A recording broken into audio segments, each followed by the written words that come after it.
पुढचा question, select the most appropriate meaning of the given idiom. Idiom वरती प्रश्न आला. सगळ्यांनी सांगायचं आता सांगितलेली ट्रिक सगळ्यांना समजली का? यस का नो पटकन क्लिअर करा. ओके चला, आता समजलेला पॉइंट सगळ्यांना समजला का? यस का नो फास्ट क्लिअर करायचं. ओके हा, आता जे आपण बोललो सिंग्युलर प्लुरल फॉर्म सगळ्यांना समजलंय का? ताई अक्कांना नीट लक्ष द्या. तलाठी व्हा, काही व्हा, या सुगीचे दिवस आहेत, नोकरी लागून घ्या.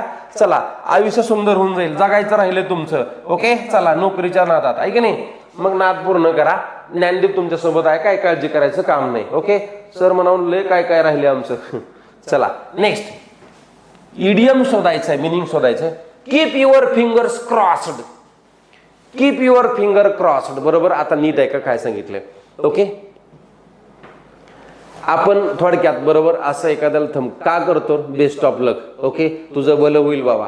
भले मनातून वेगळाच विचार असेल, पण एखादा पेपरला जाताना आपण बरोबर त्याला फिंगर करतो, याचा अर्थ पटकन very good very good very good, yes yes yes, वा वा.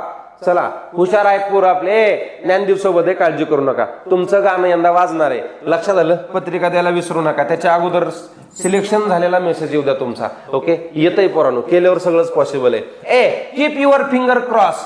कीप युअर फिंगर क्रॉस म्हणजे काय? काहीतरी चांगलं आयुष्यामध्ये घडेल म्हणूनच हे चाललंय ना एवढा 8 तास. काहीतरी 100% चांगलं घडणार आहे. पॉझिटिव्ह होप्स आहेत आपल्याकडं, आणि म्हणून काय सांगितलं इथं? Hope for good lux or positive outcome.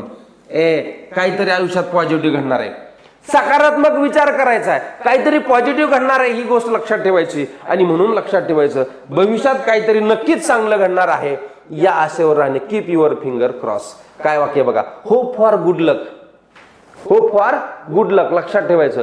Finger शब्द लक्षात आलाय म्हणून इथं लक्षात ठेवायचं. एखाद्याला आपण बेस्ट ऑफ लक करतो ना, लक्षात ठेवायचं लकी आहे की नाही, आणि मग इथं लक्षात ठेवायचं hope for good luck or positive outcome. Okay चला, सगळ्यांचं अभिनंदन आहे. 4 नंबर आन्सर दिले. मी जास्त बोलण्यात मजा नाही, तुम्ही ऑलरेडी हुशार आहेत.